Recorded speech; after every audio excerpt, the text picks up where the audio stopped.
Well, we're already having fun in studio at the American Mission Center today on the public square. We've got some new additions around the table, and we're trying to get focused. I'm Alan C. Duncan with Dave Zanotti, Rob Walgate, Jeff Sanders, Anna Welch, Jonah Jackson, and a little bit later, Sarah Jackson will join us as well. Dave, I think we're finally ready to get started. Thanks, Alan, and thanks for whatever you just edited before we actually got started, because it's a little different team around the table today. And something seems to happen whenever we bring the Nashville production team up into the American Mission Center, or the American Mission Center team ends up in Nashville at Christmas in America time.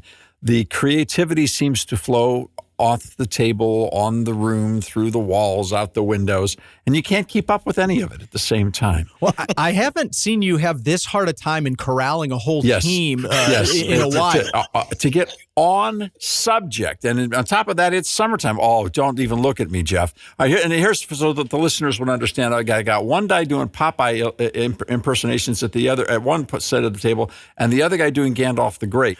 And so it's just like somewhere in between. But all of this actually goes somewhere, because by the time we get to the end of this conversation today, we are going to be talking a good bit more about an outreach that involves a whole boatload of creativity and some wonderfully creative people called Kids on the Square.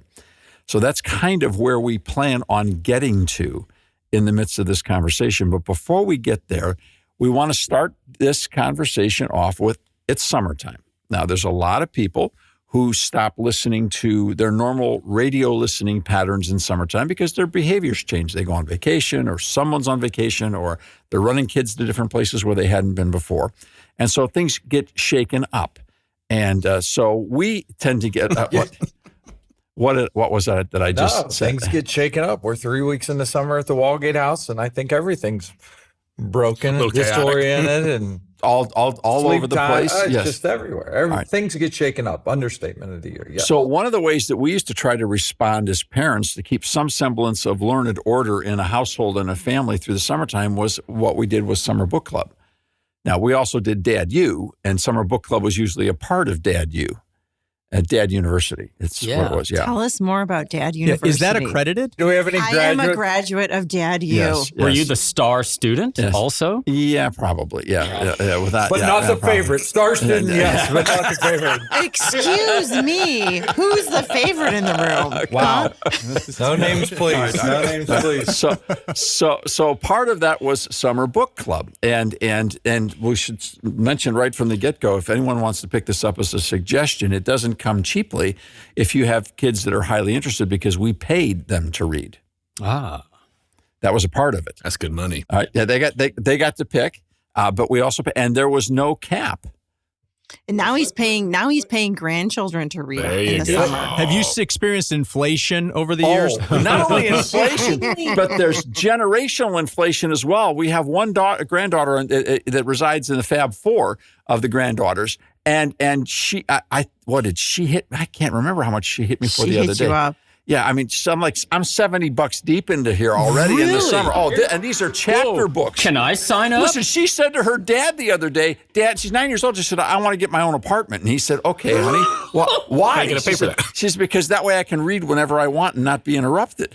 All right. I am guessing that Grandpa U finals are easier than Dad U finals when it comes to the book reviews. The test questions. That's my guess. 100%. It's just my guess. 100%. I also remember part of Dad U, there were a lot of chores involved. And with Grandpa U, not so much. Yeah, I just had that feeling. It's more negotiation at this level. Well, Anna, I think you need to start Mom U. Oh, she has. She's Actually, actually taken Ellen, over. have. Okay. I have.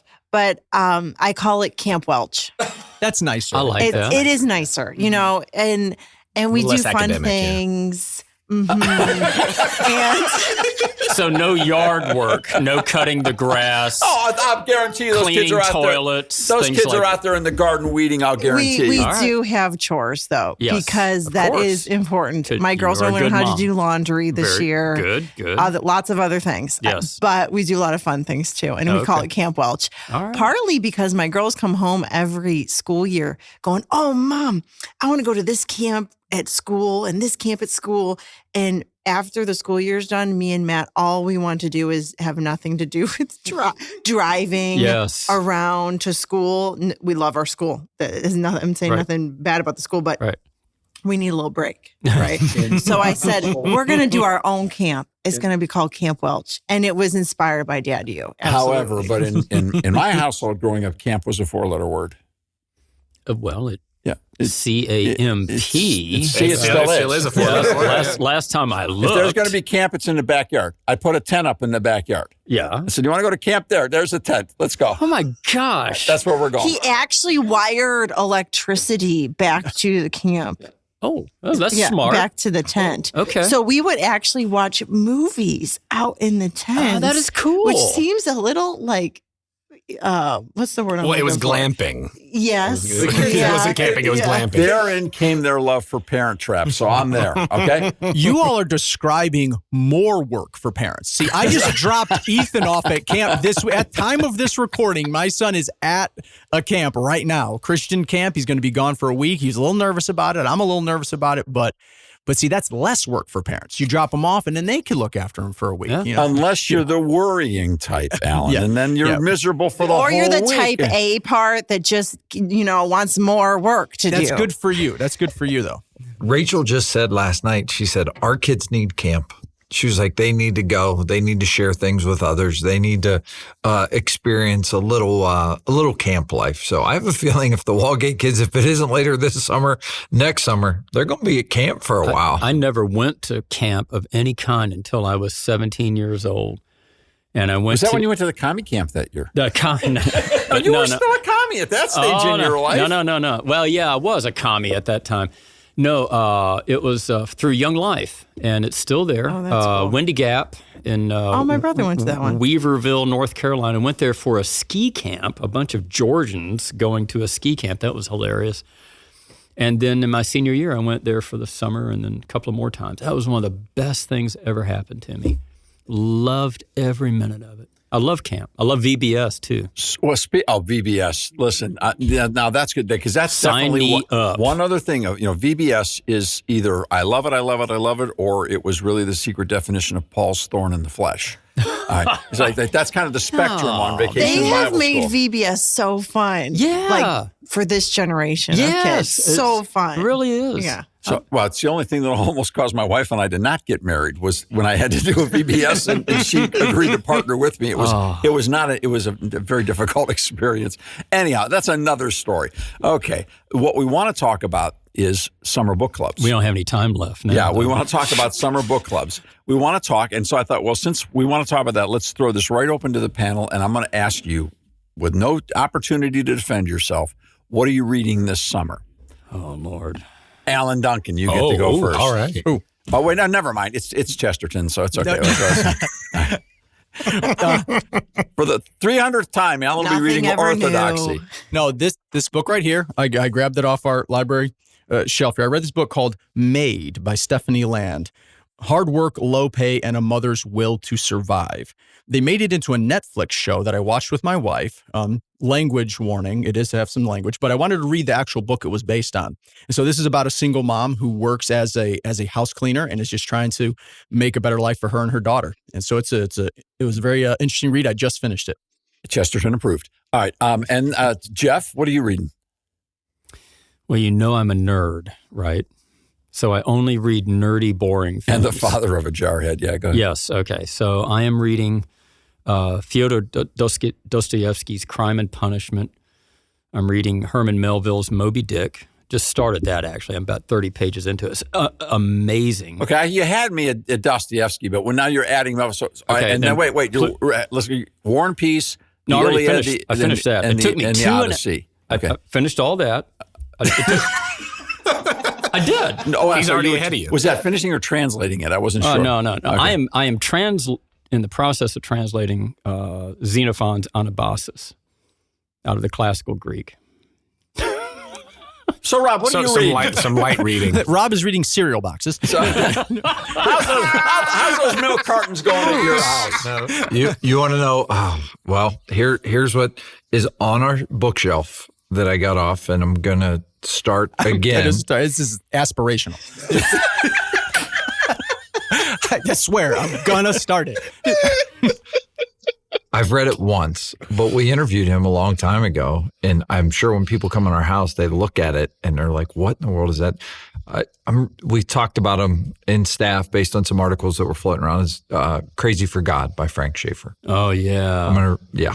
Interesting, because I had reason to go back and do some research, and you would bring this up, and it's on the air, so now it might be a prompting that goes beyond just happenstance. But I was studying some very recent video in which Frank Schaeffer appeared with one of the writers that is about to become much more famous, who's being puffed by the media on Christian nationalism. And so that's where that conversation... That's what prompted me to go back, because we probably interviewed Frank 10 years ago. No, more than that. Longer. It was 15 years ago. 08, yeah. It was a long time ago. Yeah. That's a hard read, man. It's a tough read. It is a very tough read. But it's been 15 years since I opened it. So. That made me physically ill it's when tough. I finished reading it. It's tough. Because I know it's telling a true story, and it was sad. Well, it's a difficult read. A lot of truth. Okay, it's a difficult read. It's through a prism. Yeah, true. And that's what prompted us to actually have the interview. We flew Frank in, and Frank Schaeffer barely remembered me, but when I put the connections together, we had been in some same places together over the years when he was working in the United States. And so I called him, and he was gracious, and we flew him from Boston in, and we spent a day together, and we talked to him about how difficult the book was for us and about his relationship with his mom and dad, the late Francis and Edith Schaeffer. And so we had a very candid conversation. Now, what's interesting about the conversation, and so far back in our archives, I'm not even sure it's available, though I have thought about bringing it back. I have them. Okay, Alan's got them. I thought about bringing them back. You know what? Instead of me reading the book, just send me the archives out. So then in 15 years, you can say, I'm restarting reading that book.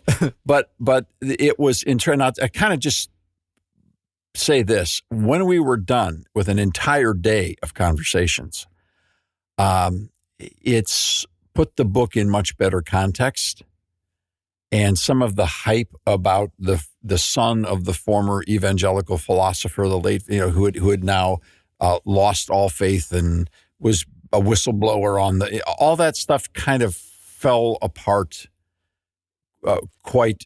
He was better in person almost. Yeah, it didn't read, the story wasn't anywhere near where the hype was.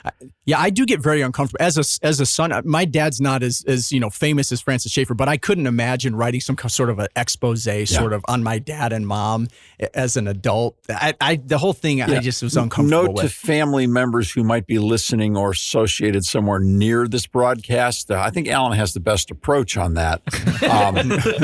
Noted. I really do. But that being said, I'd be the first one to admit that when a dad is stomping around upset about things in his life and his kids overhear it. Yeah, people are taking notes. It doesn't necessarily match up with what he did Sunday morning. It's a great reminder for all of us. We're going into a break now. We'll be back, and we'll keep talking about what we're reading so far this summer.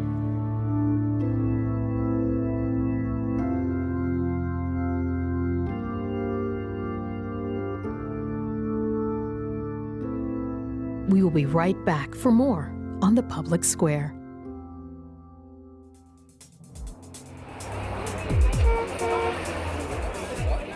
Spreading the light of liberty across the land. Now back to the Public Square.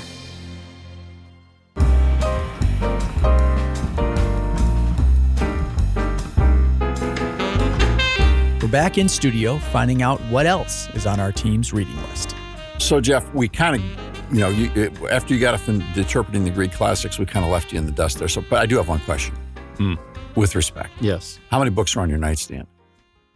That on you're my in process? nightstand? Yeah, is that one of the places where you keep whatever on your my desk is? Yeah. I've got about a dozen books sitting there. And you're into all of them, aren't you? All of them. Yeah. Okay. I'm not surprised. All right. Jonah Jackson. I told you I'm a nerd. Jonah Jackson from Kids on the Square, Christmas in America, and all things in between 1850, etc. Studio J coming into Studio A at the American Mission Center. What's on your summer reading list? Been doing a lot of Curious George lately. Nice. A lot of the Sandra Boynton catalog, Pajama Time, Barnyard Dance, Dinosaur Dance, Snuggle Puppy. And you have a routine. I noticed that you read a lot every morning. Yes. So the reason that I'm reading all these things is because, yes, my wife Sarah and I, we have a 1.5-year-old little boy, Jasper. And so part of our morning routine is that as soon as he wakes up, he requires a banana. Is that because Also, of like Curious George? Yes. a lot of monkey business. But so as part of that, he will have his banana, as he must. And then we will also just sit and read. And so there's a lot of we have like multiple bookshelves throughout the house. And so he'll wander and grab whichever ones. But we're very into the Curious George right now. But also, as of this past week, we just moved. And so now that we're kind of settled back in, I would like to get back into, I was doing it for a while and then we, had to get to packing things up, but I was gradually working through The Hobbit with him, but now we've taken a detour.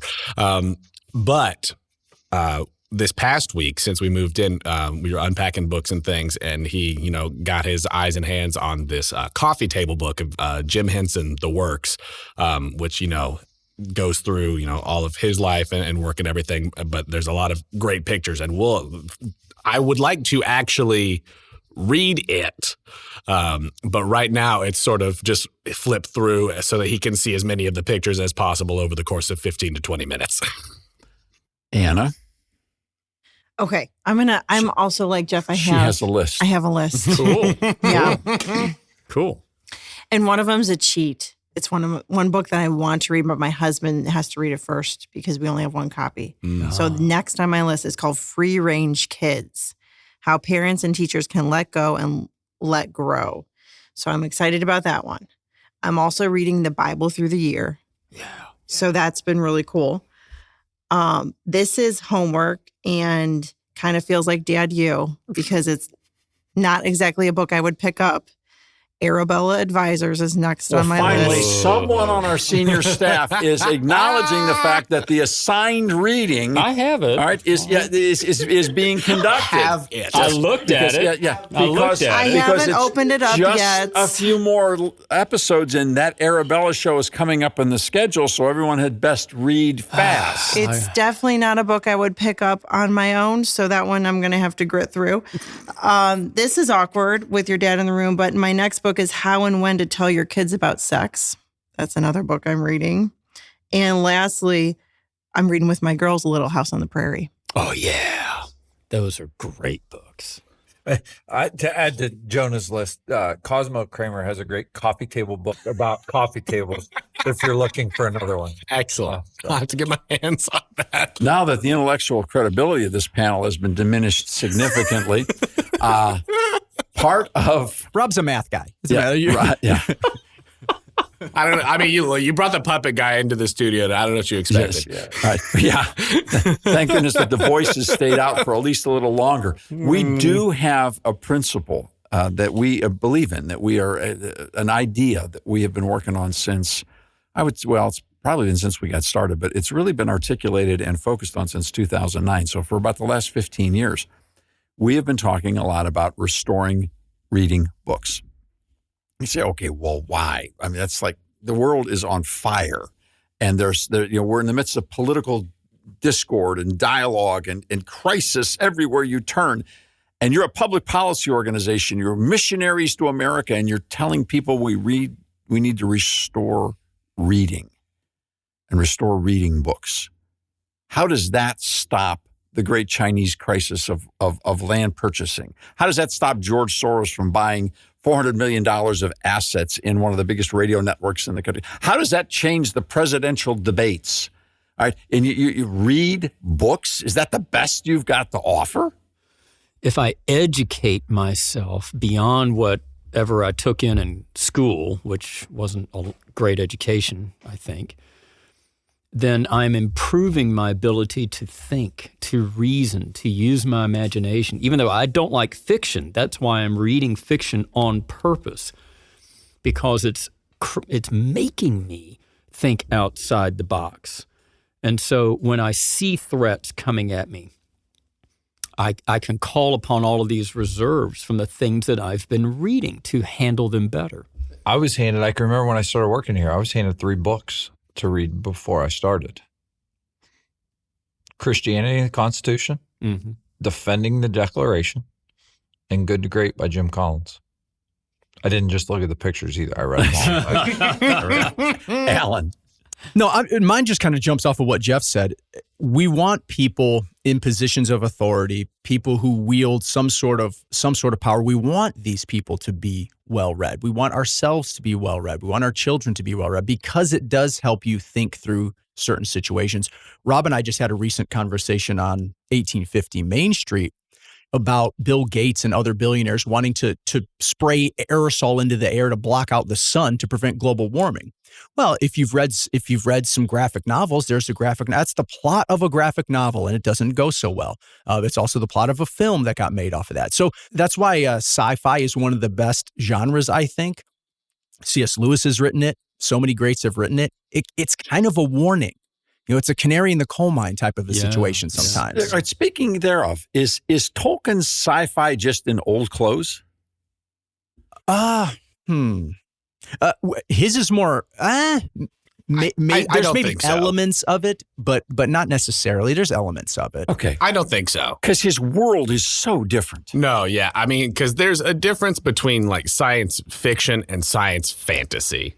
In terms of like science fiction, I think is more of something in terms of futuristic and, somebody could come in here and tell me the wrong thing. Okay, but this is the direction things could go. Whereas something like a Star Wars, right, is not science fiction. That is science fantasy.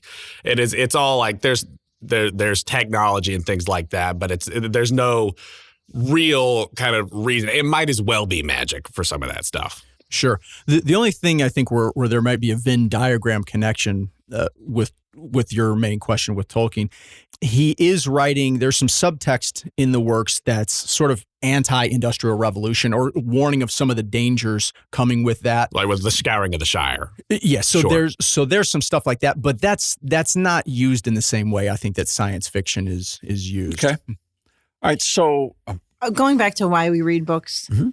That question is reminding me of the book of Proverbs, how they talk, the book talks about seeking out wisdom. And that's one of the ways you can gain wisdom is by reading books, reading lots of good books, reading books you don't agree with to figure out what you do believe in. So I think of the book of Proverbs. Question, how important was literacy to the colonial leaders of America? Paramount. The utmost. Why? Because it was through their reading of ancient classical history, plus the more contemporary things like the writings of Montesquieu, that they realized that they could be the culmination of a quest for freedom that had never been achieved before. If you had talked to Samuel Adams, who was schooled in a Latin school, so, I mean, these guys knew Greek and Latin, and some of them knew Hebrew also. Adams was in college at 16. Yeah, and one of their forefathers, Jonathan Edwards, spiritual forebears, Jonathan Edwards, went to Harvard at age 12, and he was already fluent at that time in Latin and Greek. And to get into Harvard, you had to have been fluent in Latin and Greek to get in. Yeah, and he graduated when he was 17. They realized that they were the end of a long train of recorded history that was heading somewhere, and it was a history that was in search of freedom. And they had at their disposal, because they knew all of this, because they had been reading and discussing these ideas, that they had at their fingertips the opportunity now to put it into practice, to be an independent republic under a nation of laws and be free and govern themselves. And they didn't come up with this one day at somebody's house. They've been reading this all their lives. I would also venture that they recognized that there was no relevancy to the concept of what was a screen. There were no battery packs. They recognized that if young people were going to grow up to understand the concept of self-evident truth, the reality of the Creator, the story of redemption, that they'd have to be readers, or else they would miss the most important stuff of life, that the most important questions. Who are we? Where did we come from? Why are we here? Where are we going? What is reality? And that was all a context of reading. And we had some of the highest literacy rates in our history in the colonial period. That's amazing. Thanks, Dave. We're going into a break now, but we'll be back for more on the Public Square.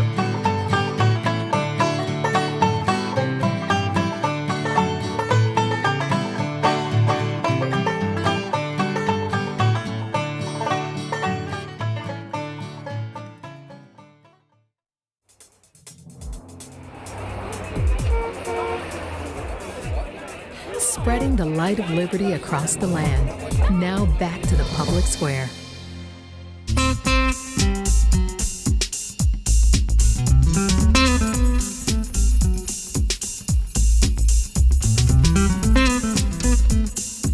Back in studio with the Public Square team. Let me reset the table. I'm Alan C. Duncan with Dave Zanotti, Jeff Sanders, Anna Welch, Jonah Jackson, and Sarah Jackson has joined us as well, taking over Rob's seat. So Rob had to tap out. He went back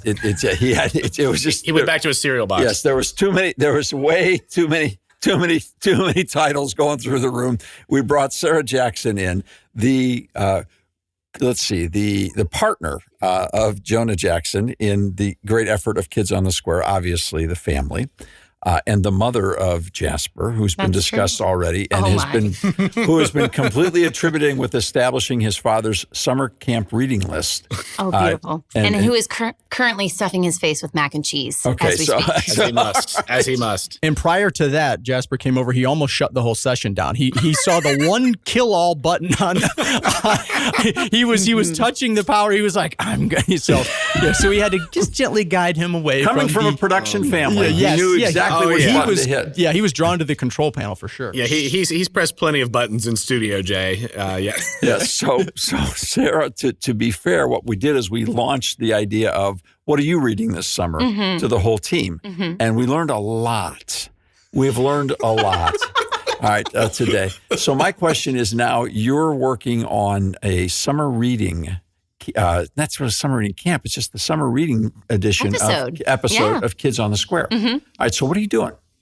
Well, that's a good question. I'm currently shopping furiously on Amazon and pulling books that I either know of authors already that I've been meaning to read, but I'm trying to read as many children's books as I can. So this includes Sherry Eison's wonderful The Upside Down Forest, and lots of other books that hopefully will get the chance to feature on Kids on the Square. So I'm just trying to collect as many suggestions as possible and expand my window and horizons of what's out there in terms of picture books, chapter books, a host of different literature for children. The question on the table has been, why is it so important in an age of screens where there's all these other options? Why keep harping on reading? Oh, it's critical Why right books? now. Yeah, it's absolutely critical. Go to any restaurant and you'll see. Well, and there's also just a level of, you mentioned to me in passing, books need no batteries. Books can go anywhere. And, they really can take you anywhere. As cliche as it sounds, when you open a book, you go into another world. And what that person may see as Mary Poppins, for example, can be different than my versions of Mary Poppins. It's such a personalized experience for the children's imagination. I had an experience recently where I was in a room and I used the term Marcus Welby to define what a quality doctor in America has always stood to be. And no one in the room knew what I was talking about. Now, Marcus Welby was a television character for a period of time and is no longer on the air and therefore has passed out of the human experience. But through the entirety of this show, as soon as Jonah started us on 2 words, Curious George, everyone on this panel and in this building knows who we're talking about. Power of books. They are clearly, vastly multi-generational. They keep going. I mean, I found Dr. Allen sending me back into having to read about someone who's Jeff's known for years and probably had coffee with, but Herodotus. Oh, yeah. I remember him well. Yes. the father of history. The father of history. Yeah, my friend. And then I realized. Why are you laughing? That he Herodotus. is my friend. I remembered a letter from John Adams to one of his sons asking him, "Are you current on your studies of Herodotus?" And Thucydides. Yes, and Thucydides. Yes. All right. And so but here's the point. People are still talking about Herodotus today. Yep. Granted, not everybody knows who we're talking about, but you could find out. Yeah. All you got to do is open a book. Well, Sarah mentioned books taking you to another world, which they do. And C.S. Lewis talked about seeing through a myriad eyes. When he reads, you almost become another person, but you remain yourself. But the interesting thing is unlike some forms of media, you can shut the book. The book comes to an end. It gives you a sustained story or a sustained thought, probably better than any other form of content, so to speak. But then you close it and you go back into the real world, hopefully with the wisdom you gained and the perspective you gained from reading that book. So it's escapist in one nature, but it's also life impacting for the real world on the other hand. I like the fact that it's very private. No one can get in your head when you're doing the reading. And that's true. I like the way the pages feel of a book. There's nothing like opening up the pages of a book and feeling that. Yeah, I'm a big audiobook reader, and that's the thing I miss the most is the actual textile feel of those pages when you flip them. So this month's episode of Kids on the Square is Summer Reading Club, right? Or Summer Reading Program? Summer Book Club. Summer Book Club. Okay, Summer Book Club. And you're talking about the power of books. Yeah. All right, what are we going to hear on that broadcast? Well, so you're going to hear a story rooted in history with our special twist on it as well. So we're dramatizing a story from history. And then you're going to hear an interview with our wonderful Miss Sherry Eisen about the Upside Down Forest. And then you're going to hear a cry for the listeners. So we have been gaining our audience slowly but surely. It's been a beautiful thing with virtually no marketing, which is a really empowering, encouraging thing that we want to kind of set fire on. So we're at the end asking any children who are listening, any families, to share their summer reading list with us and to share what they have been reading and to hopefully share the episode with a friend and start to ignite that fire for reading wherever they may be. So it fits with a mandate of restore reading books. We were really big fans of that. And of course, Kids on the Square goes much wider than that. When you think about all the technologies now that are available at Kids on the Square, what do you see? Is this audio? Is it video? Is it books? Is it recipes? What are all the pieces and parts that you see? It has to be multimedia. That's something we've learned. There's a beautiful thing of putting on something in your car, but even the best of us get a screaming baby in the car and really can't listen to it. Or maybe half of your kids are able to listen to it, and then you go online and you're able to find videos that support it as well. And something I'm most excited, you mentioned recipes, is that we're hopefully bringing all of the resources to be conversation starters at the family dinner table. That's a big part of the heart of our work and our mission now. And so we've been workshopping some new recipes with the wonderful Mr. George Harvell. Chef Harvell finds his way to Kids on the Square. Beloved Chef Harvell. I just had a great phone call conversation with him, and he's going to start cooking up some Kids on the Square recipes that will pair with the episodes we're writing. So maybe you're able to listen to that whole episode, or maybe you're only able to click online. Hopefully, you'll be able to find a bunch of resources, even including something you could add to your dinner table that would all circle back to a conversation about the episode. So when you think about impact, we have lots of opportunities by God's merciful grace and because of the support of so many people around the country who have participated, who've discovered, who've shared the public square. And what endlessly amazes me is every single week we hear from people who say, I just discovered this broadcast, or I've been listening for a year, and this is how much this means to me. In some cases, they even send in contributions, which is something we don't aggressively solicit on air or even in writing. Everyone knows this costs something, and we count on people to help us. But what's amazing to me is their extraordinary generosity. They don't have to be overcoached. They're in. They're like, I love what you're doing here. Let me help. That astounds me. And because of those folks, we have the opportunity to move into this arena. Now, there's so many battles that are right in our face right now. Why bother reaching back a generation and worry about the kids that are coming up? I mean, is there even going to be an America here 30 years from now? There will be one, and it'll look a lot different depending on the way that we teach this generation of children. Amen to that. This makes me think about something Dr. Allen mentioned, and it sorts us back to the Bible. The nations may fall and rise, but our God will stand forever. And so, as much as I love America, as much as I wish the best for our nation, if we don't invest now in the next generation, then we're not doing our true calling. We're not doing what the Lord has told us to do. Thanks, Sarah. It's a great reminder. Let's go ahead and take our break now and then come back and keep the conversation going. And when we do, we're going to share a sneak peek of something new we're very excited to be working on and haven't talked about on radio yet. You don't want to miss it.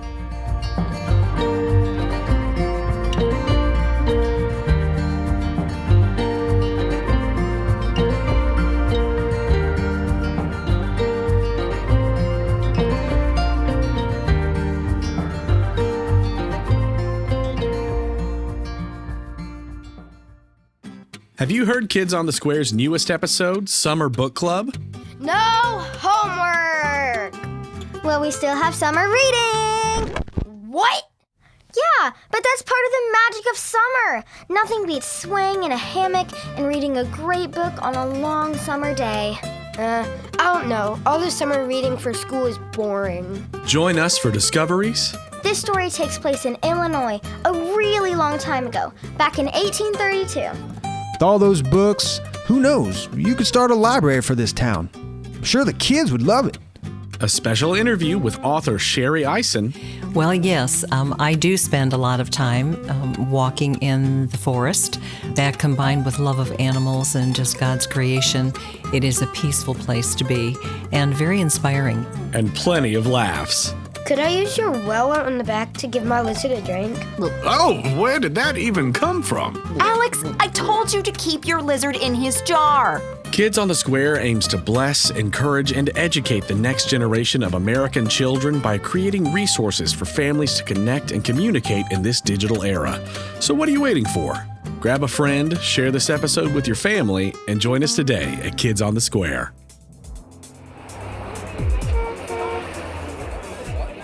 Spreading the light of liberty across the land. Now back to the public square.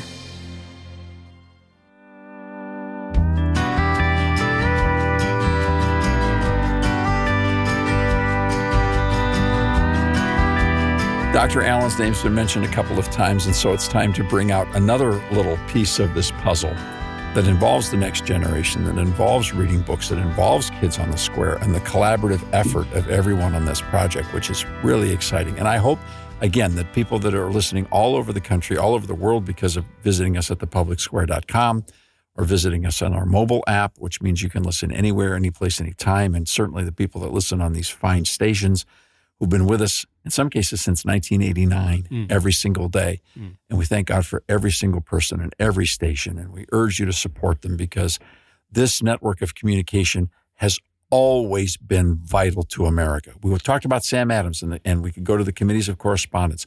What we're doing today is nothing new. It's what's been people of faith have been doing to try to love their neighbor and care about civil government and the conduct of families and the future of self-government. We're just a part of that tradition. And of course, Dr. Allen is one of our greatest mentors. So Dr. Allen is considered, this is the guy who wrote the book on Montesquieu, which is part of my summer reading list. Oh, yeah, it's on mine too, Dave. That is another one. Yeah, you could chop the wheels of a 747 with this thing, just so you know. This summer and next summer and the summer after that, and he's still there. Okay, so that book has inspired a lot of conversation around the country and around the world. But it's also inspired us to ask deeper questions about how did Dr. Allen develop his love of learning. And in the process of that, Alan Duncan, our own Alan C. Duncan, and his dad were over to visit with Dr. Allen, and we're for a transfer. years ago, Dr. Allen decided a few years ago that he'd like to move his permanent library from Maryland, and he began to look for different institutions around the country that perhaps would be willing to house and rightly treasure this library. And by God's grace, and it had nothing to do with me, probably was Alan's charming personality as well, and a little bit of Anna's as well. Dr. Allen decided that the American Mission Center would be the right place to house that library. And so we have been building out the library with over 4,000 volumes that Dr. Allen has given us to this point in time, some amazingly cool historic pieces. And that just got us more curious about, where did these books come from and how old are these books? And then we finally got to the story of Dr. Allen as a child. And as a child, being raised in Florida during the period of time of Jim Crow, how Dr. Allen had difficulty in being able to access his own local library as a child. And suddenly, here's someone who's with us, who's right here on our trustees, who's had this experience. This isn't some book you read. This isn't some news story that you found in microfilm. This is someone telling you their own personal experience. And it was such an interesting story. Alan and his dad wrote it down, brought it back, and then shared it with us. And at which point in time we said, this is a book. Mm-hmm. This is a book. And then someone, I don't know who, had the idea, said, wait, this is a child's book. This is a book for kids. So we did something we have never done in 44 years of history. We did a joint collaborative. We sent the original text for a child's book around, and everyone on the staff that wanted a shot at it could write their own version of it. Then we compiled those versions and worked to a final version. So this is a book that is a true story. It's not based on a true story. This is a true story about this little boy, William Barclay Allen, and what it was like to sit on the front steps of the library and read because he wasn't welcome to go inside. And it is a beautiful story. And Camp Welch, you're on. How's it coming? And Camp Duncan. Yeah. Alan really was the one who had the idea. And so I have to give him that credit for sure. And it's coming along really well. We did a joint writing session and we kind of landed on a manuscript. And now we're in the process of working with a wonderful illustrator who's bringing the words to life and doing a wonderful job. Have you all seen the pictures? No, I have not gotten to see these pictures yet, and I really want to. Mm-hmm. I've seen some of her other work, but I haven't seen the pictures for this yet. Yes, we're working with a young woman, Amy Selstead. She's Anna and I just had a meeting with her in the very room you're in now. We got her on eCam and had a nice conversation, talked with her about our vision for the book. She showed us her sketches so far. We felt like we were working on a Disney film or something, back in the day where they do character design like that. We were doing character design with her. We were saying, maybe if he looked a little bit more like this or maybe a little bit more like that. And she was, this process we were going so back cool. and forth. It's really, really cool. Anna and I walked out of the meeting and said, this is some of the most fun. We can't believe we get to work here. This is some of the most fun things we've ever done. Mm-hmm. And so we're just so excited to tell Dr. Allen's story in this way for a child. He has mentioned that story before in his book, The State of Black America. But again, that's more of an academic type text. Mm. So to be able to bring this story to children, and I think that's who can really resonate with this. They will sense the unfairness, but they will also sense that he was not deterred by this terrible thing that happened to him. It's a beautiful story, spiritual overcoming. There's no bitterness when he tells this story. Yeah. There's resolve. And that's one of the things that he continuously preaches to us when we are on the radio with him, is that if we want to turn America around, it's going to take personal responsibility. And what's neat about this book is it gives the child a glimpse into real history, what really happened. It shares a glimpse in the life of a 7-year-old William. And then it also shares about the life of Dr. Allen, who has lived an extraordinary life and is a wonderful friend of the American Policy Roundtable. And seeing this come to life in the illustrations, Amy's doing a wonderful job. And I agree, Alan. We walked away thinking, wow, we can't believe we get to work on such an incredible project. But it's funny, Dr. Allen, we sent him the manuscript when we had it completed, and we just wanted to make sure he was okay with it.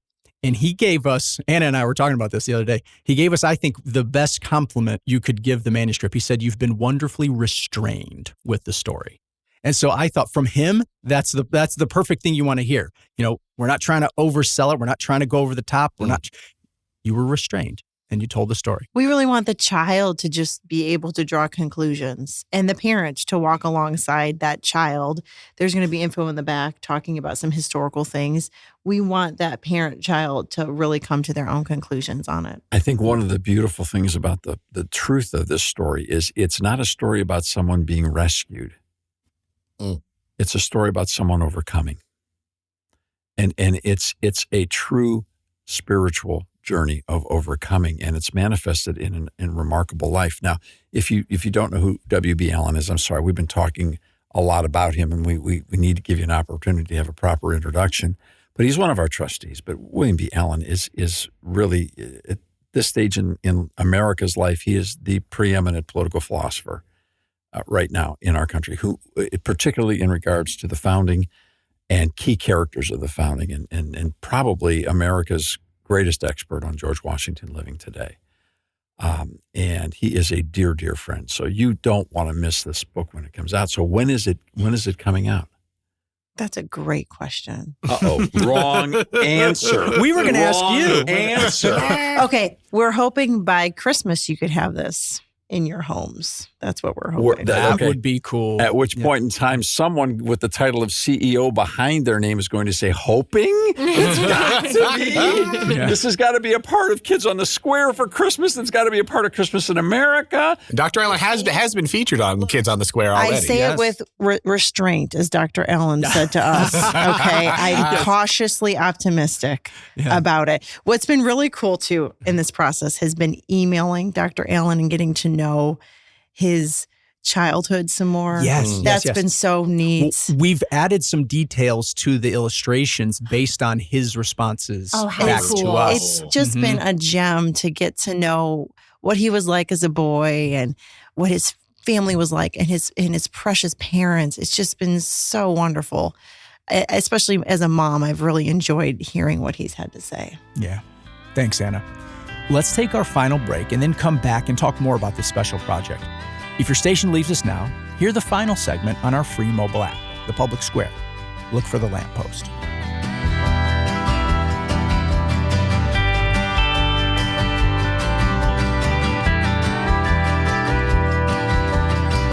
We'll be right back for more on The Public Square. Talking about a special upcoming children's book project today on the Public Square. Dave? Did the fact that Dr. Allen was one of 11 kids make it into this? It does make that in there, which is so neat. Wow. Yeah. He describes his mother as a saint, which how could you not be with that many kids in your house? You're either a saint or you're insane. Prisoner. So, One or the other. There's no in between. We also learned that Dr. Allen's father was a sea fisherman, so he was often gone for stints of time on a fisherman's boat. Yeah, he was a captain of a fishing boat. He was a captain of a fishing boat. Yeah, oh yeah, he was out there. In the Gulf or in the Atlantic? No, Atlantic. He grew up about 100 miles south of where I grew up. Wow. Yeah, so I grew up in Savannah, and he grew up down in Fernandina Beach. Yeah. Okay. Which there's a Civil War fort there too. Yeah. And his father also was a pastor, and his mother was a midwife, and I mean, just amazing. I didn't know that. So is this a series of books now? Well, me and Alan do have some ideas. We do have some ideas. Oh, but this will be available by Christmas. I thought for sure I heard her say that. Go ahead, Alan. Restrain. I am pitching this now for the first time. Only Anna has heard this so far, and I'm on full board. This is your reward for listening this far into the episode. Well, Dave doesn't know this yet either. Here's the idea. We have seven authors that the upstairs library is dedicated to. I'm imagining a children's book that tells a story from each of their lives. Ooh. Much like we've done for Dr. Allen. I like that. That was brilliant. And you could use a similar illustration, so it kind of feels like a series. The same thing, like a children's series. We already have a copyright on it, just in case anybody's thinking about taking this idea. And trademark, copyright, and I don't know that everything. we've ever done this. I suppose that I don't know if we've ever done the dollar raise on the air. On the air. Whoa. But there, And Folks, with this is inflation, special. that might be $2. There is a tradition here that when someone comes up with an idea that everyone just stops and goes, wow. Yeah. Then they get $1 raise. Yeah. Yeah. For the day. Yes, for the Hey, I'll take it. They get $1 raise for the day, and some of them have actually been physically paid. They've actually happened. I have one. I almost framed it. Yes. Yeah. That's definitely $1 raise idea. I think that's a great Wouldn't that idea. be fun? Wouldn't that be really fun? So how committed are we as an organization to restoring reading books? Well, I think we're as committed as the Holy Spirit has been trying to explain to us how important this really is. Because as you can see, this is an antidote to the over-technification, if I can make a new word up, of our culture. I can't tell you how many people in general culture, let alone in the world of parenting, are frustrated beyond imagination because they can't get their kids' eyes off of screens and they can't look at each other anymore and they can't have conversations anymore because there just seems to be this drive. We're in a stage, okay? It's kind of like an electronic hula hoop, and it can be maddening after a while. And so you have to have positive antidotes of overcoming. And I think restoring the reading of books is what this is all about. Well, it's funny. Another conversation Rob and I had recently on 1850, we talked about, it was a C.S. Lewis quote, or I'm sorry, it was a G.K. Chesterton quote, where he talks about people say technology is here to stay. It's come to stay, almost like it's animating itself. And he's trying to get people to think about it differently. Like, no, human beings are making the technology. You can unmake it. Whatever you make, you can unmake if you find that it is not helping you. And you can also make it irrelevant by continuing to make new things that aren't even related. Yeah, there you go. Yeah. I'm going to steal something that our pastor preached on a couple weeks ago. And he said, you become what you behold. And if all we're beholding are our phones, if at night all we're doing is looking at our phones in our bedrooms, and that's the glow that's coming off of us. But when we pick up a book, especially the Word, but all sorts of books, you can behold something else other than your phone, and you can become like those things. What do you want your children to remember about you 30, 40 years from now? I'm thinking of... He was really good at Minecraft. Yeah. Looking at a screen. Which that's a game, right? Because I've never played it. One of my favorite memories is sitting in my father's lap reading to him a biography of Thomas Jefferson. And I was in the 3rd grade, and I'm trying to struggle through these words. And it said, and he knew Latin and Greek and French and Italian and Spanish. And I can still hear my father with that deep, resonant Southern voice he had, and he said, "Oh, well, son, he's a polyglot." I said, "What's a polyglot?" He said, "Well, he knew all those languages." And that at that moment excited my imagination. And I put the book down, I ran into the kitchen, I said, Mama, you know what? She said, "What's that?" I said, "I'm going to be a polyglot." And she knew what that was, and she said, "I am so proud of you, son." And that's, I don't know when my lifelong love for reading books began, but that is a memory that I will never forget. Isn't this fascinating? Well, you did it. I mean, you did it. Yeah, And you did it. And I did it. And so many other things that I said when I was a child. Still at it. I asked my mother one day, I said, what do you think I ought to be for the rest of my life? And she said, "Well, you ought to be a history professor." And I said, "All right, what do I have to do?" "Well, you have to get your bachelor's." And okay, anything after that? "Well, you have to get your master's." And only Uncle Andre has his master's degree. Nobody else has that. And I said, "All right, and anything after that?" She says, "Well, you can get your doctorate." Nobody in our family's ever done that. And I said, "Mama, I'm going to get my doctorate, and I'm going to get it for you." And many, many years later, in the year 2001, I earned it, and I presented it to her. And I gave it to her. And I said, that's what I said I was going to do. And now my mother is long gone, but I have these memories of things when I was a child that they ignited that in me through encouraging me to read to them. And we've been outside a lot this summer, and my eldest goes up to Papa and says, I'm just starving for books, Papa. Like she has this appetite, that I'm not feeding her or something at home. We haven't made it to the library. We usually go often, but because we're outside, we've just not been inside often. And she goes, I'm just starving for a good book. So I can hear that in her voice. I could hear her stomach growling or something at that moment. What a great starvation to have. There's an answer to this as well. It bespeaks a scripture that comes right to the table. Man does not live on bread alone, but on every word that proceeds from the mouth of God. For the word of God is living and active, sharper than any double-edged sword. It divides, it cuts between soul and spirit, joint and marrow.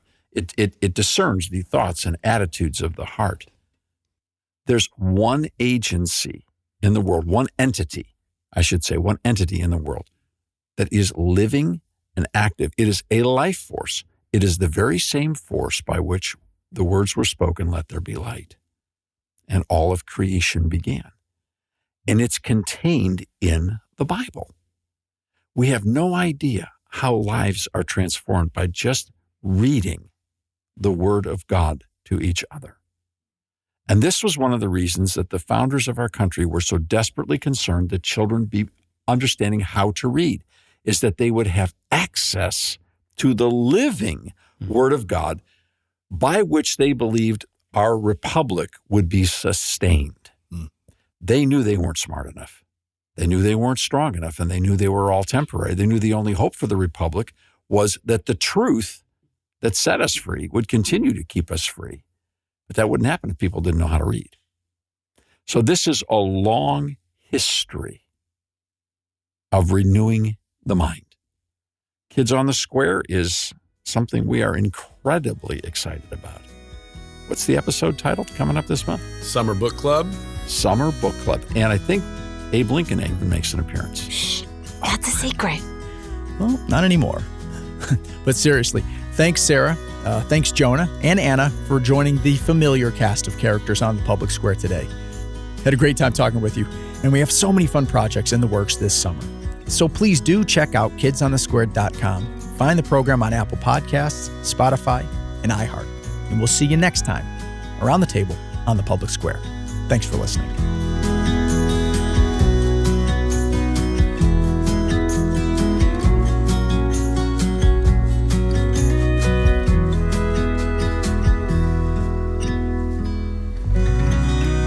The Public Square is a broadcast service of the American Policy Roundtable.